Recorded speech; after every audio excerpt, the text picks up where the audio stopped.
Hello दोस्तों, horror tales channel में आपका स्वागत है। जहां तक किसी को याद है, sister Mary Catherine Saint Agnes convent में एक समर्पित नन थी। वह अपने अटूट विश्वास और अपनी सौम्य सुखदायक आवाज़ के लिए जानी जाती थी, जो सबसे परेशान आत्माओं को भी सांत्वना देती थी।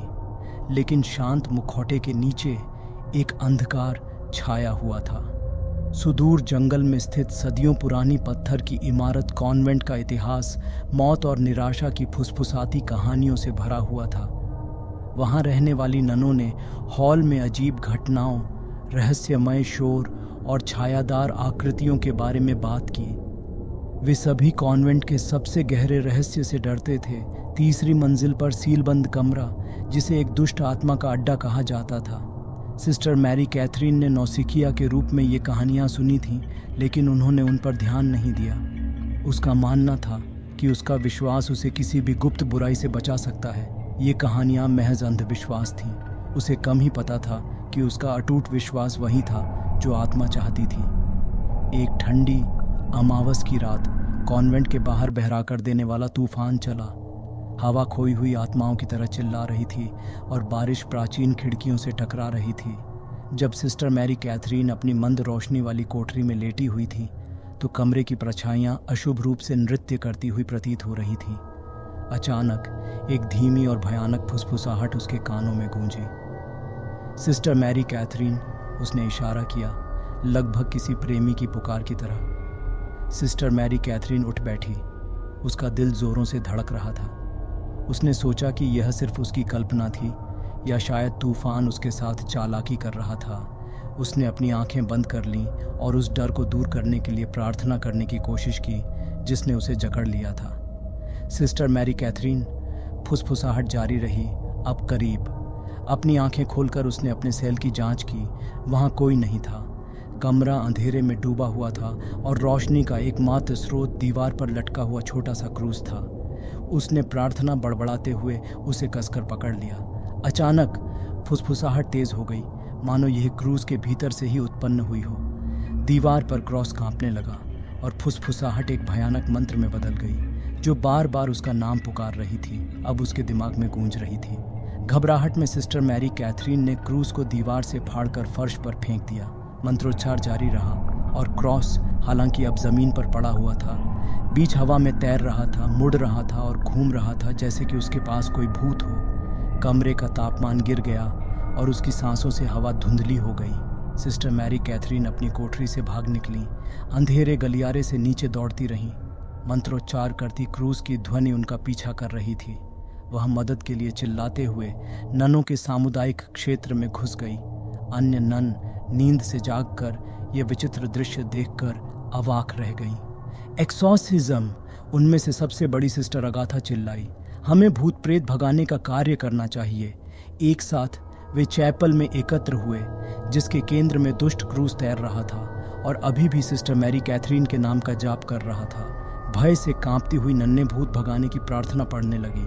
प्राचीन चैपल उनकी हताश आवाज़ों से भरा हुआ था, लेकिन क्रूस केवल तेजी से घूम रहा था। मंत्रोच्चार तेज होता जा रहा था।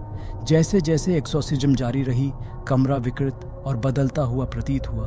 दीवारें काले धब्बों से लहूलुहान हो गईं और मोमबत्तियां जोर जोर से टिमटिमाने लगीं। क्रूस पर चढ़े हुए व्यक्ति की आवाज़, जो अब अमानवीय और कंठस्थ थी, चैपल में गूंज उठी। कॉन्वेंट के इतिहास और तीसरी मंजिल पर सीलबंद कमरे की कहानियां सुनाते समय सिस्टर मैरी कैथरीन की आवाज़ कांपने लगी। उसने आत्मा से अपना नाम और उद्देश्य बताने का अनुरोध किया। ऐसी आवाज़ में जो उसकी अपनी नहीं थी। उसने ऐसी भाषा में एक वाक्यांश सुनाया जिसे वह समझ नहीं सकती थी। द्वेषपूर्ण क्रूस कांप उठा और उसने घूमना बंद कर दिया। अचानक गगनभेदी चीख के साथ वह आग की लपटों में घिर गई और राख में बदल गई। सब कुछ सामान्य होने से पहले चैपल एक चकाचौंध सफ़ेद रोशनी में डूबा हुआ था। मंत्रोच्चार बंद हो गया और कमरे का तापमान धीरे धीरे गर्म हो गया। ननें एक दूसरे से लिपट गईं। उनके चेहरे पीले और थके हुए थे। पसीने से लथपथ सिस्टर मैरी कैथरीन बुरी तरह कांपने लगी। यह चला गया, सिस्टर अगाथा ने कहा। उसकी आवाज़ फुसफुसाहट से थोड़ी ही ऊपर थी। हमने इस जगह से बुराई को बाहर निकाल दिया है। जैसे जैसे दिन बीतते गए, कॉन्वेंट में जीवन अपेक्षाकृत सामान्य स्थिति में लौट आया। ऐसा लग रहा था कि दुष्ट आत्मा को खत्म कर दिया गया है और प्रेत बाधित कमरे की कहानियां स्मृति से धुंधली हो गई हैं। हालांकि सिस्टर मैरी कैथरीन कभी भी पहले जैसी नहीं थी। उस रात उसने कुछ खो दिया था और उसकी कभी धीमी आवाज़ ठंडी और दूर हो गई थी। लेकिन कहानी यहीं ख़त्म नहीं हुई। जैसे जैसे साल बीतते गए, नन्नों को एक बार फिर अजीब घटनाओं का अनुभव होने लगा। अंधेरे में फुसफुसाते नाम, हॉल में छायादार आकृतियां और हवा में भरी भयावह ठंड की वापसी। सिस्टर मैरी कैथरीन को एक रात कॉन्वेंट के चैपल में अकेली पाया गया। उसकी आंखें सूनी और कुछ दिखाई नहीं दे रही थीं। उसने ऐसी भाषा में एक वाक्यांश बुदबुदाया जिसे कोई नहीं समझ सका और उसका शरीर विचित्र तरीके से विकृत हो गया था। उसने खून से फर्श पर एक संदेश लिखा था, एक ऐसा संदेश जिसने इसे पढ़ने वाले सभी लोगों की रीढ़ को झकझोर कर रख दिया। मैं नहीं गया हूँ, मैं यहाँ हूँ।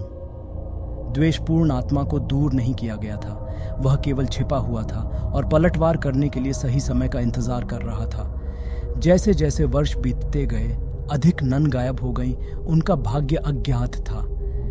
एक समय संपन्न कॉन्वेंट आतंक और मौत का स्थान बन गया। तीसरी मंजिल पर प्रेतबाधित कमरे की कहानियां कायम रहीं, लेकिन किसी ने भी इसमें प्रवेश करने की हिम्मत नहीं की, क्योंकि इसे द्वेषपूर्ण आत्मा की शक्ति का केंद्र कहा जाता था और इसलिए सेंट एग्नेस कॉन्वेंट एक शापित स्थान बना हुआ है जो प्रतिशोध की भावना से ग्रस्त है, जो एक बार द्वेषपूर्ण क्रूस के भीतर बंधी हुई थी। गायब हो चुकी ननों की कहानियां, भयावह फुसफुसाहट और छायादार आकृतियों की कहानियां पूरे क्षेत्र में कानाफूसी की गईं, जिससे यह सुनिश्चित हो गया कि प्रेत बाधित कॉन्वेंट का नाम हमेशा के लिए आतंक के इतिहास में अंकित हो जाएगा। अगर ये कहानी आपको पसंद आई हो तो वीडियो को लाइक और शेयर करें और चैनल को सब्सक्राइब करना ना भूलें। धन्यवाद।